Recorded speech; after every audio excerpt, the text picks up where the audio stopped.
বন্ধুরা, আমরা অনেক সময় অনেক কাজ করতে গিয়ে নার্ভাস হয়ে পড়ি। আর এই নার্ভাসনেসের ফলে আমরা অনেক জরুরি কাজ ঠিকমতো করে উঠতে পারি না। আর সেই জন্য আমাদের অবশ্যই এই নার্ভাসনেসকে যত তাড়াতাড়ি সম্ভব দূর করা উচিত। তাই বন্ধুরা, আজকে আমি আপনাদের সাথে শেয়ার করব কি করে আপনারা আপনাদের নার্ভাসনেসকে কাটিয়ে উঠতে পারবেন। তাহলে চলুন ভিডিওটি শুরু করা যাক। প্রথম উপায়টি হলো প্র্যাকটিস অর্থাৎ অনুশীলন করা। আমরা যেই কাজটি করতে গিয়ে সবসময় নার্ভাস হয়ে পড়ি, সেই কাজটি আমাদের সবসময় প্র্যাকটিস অর্থাৎ অনুশীলন করা উচিত। যার ফলে আমরা যখন কাজটি সঠিক সময়ে সঠিক জায়গায় করতে যাব, তখন সেই প্র্যাকটিসের ফলে তখন আর আমরা সেই কাজটি করতে গিয়ে নার্ভাস হয়ে পড়ব না।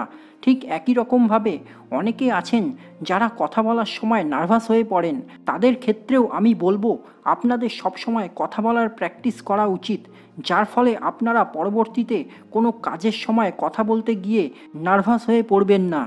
এইভাবেই প্র্যাকটিস অর্থাৎ অনুশীলনের মাধ্যমে আমরা নার্ভাসনেসকে কাটিয়ে উঠতে পারি। দ্বিতীয় উপায়টি হলো, নার্ভাসনেসকে দূর করতে হলে আপনাদের সবসময় রিল্যাক্স থাকতে হবে। আপনাদের কখনোই অযথা কোনো টেনশন করা উচিত না। যখনই নার্ভাসনেস ফিল করবেন, তখন আপনি প্রথমে একটু শান্ত হয়ে বসুন এবং আপনার বডিকে রিল্যাক্স রাখুন।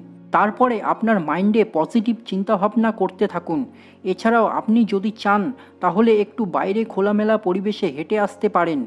এইভাবেই আপনি আপনার নার্ভাসনেসকে দূর করতে পারবেন। তৃতীয় উপায়টি হলো, আপনি আপনার কনফিডেন্সকে সবসময় ধরে রাখুন।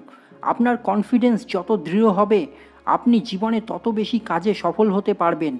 তাই আপনি যদি জীবনে সফল হতে চান ও নার্ভাসনেসকে দূর করতে চান, তাহলে আপনাকে অবশ্যই আপনার নিজের কনফিডেন্সকে বাড়াতে হবে। আপনার কনফিডেন্স যত বেশি দৃঢ় হবে, আপনি জীবনে ততটাই সহজে এগিয়ে যেতে পারবেন এবং আপনি আপনার নার্ভাসনেসকেও দূর করতে পারবেন আপনার এই কনফিডেন্সের মাধ্যমে। তাহলে বন্ধুরা, এই ছিল কয়েকটি উপায় নার্ভাসনেসকে দূর করার। এছাড়াও আরও কয়েকটি উপায় আছে নার্ভাসনেসকে দূর করার। আপনারা যদি এরকম আরও উপায় সম্বন্ধে জানতে চান, তাহলে আমাকে কমেন্ট করে জানান। তাহলে আমি নেক্সট ভিডিওতে আরও কিছু নার্ভাসনেস দূর করার উপায় নিয়ে আপনাদের সামনে হাজির হব। তাহলে আজকে এখানেই শেষ করছি। আপনাদের যদি ভিডিওটি ভালো লেগে থাকে, তাহলে ভিডিওটিকে লাইক ও শেয়ার করতে ভুলবেন না।